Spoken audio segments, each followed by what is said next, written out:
Hey everybody, I've been talking about this tilt frame that I was going to build for these 1x30 grinders. Finally got it done. I'll give you a quick demo how it works. Uses a linear actuator which I got from Amazon.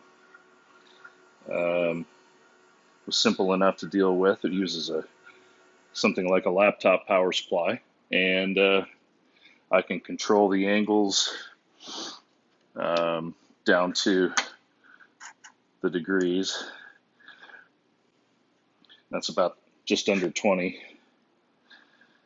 Or I can go back up.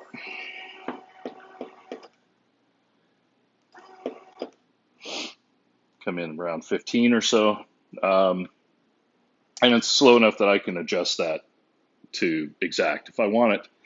Anyway, it was a fun project, and it's going to be quite useful.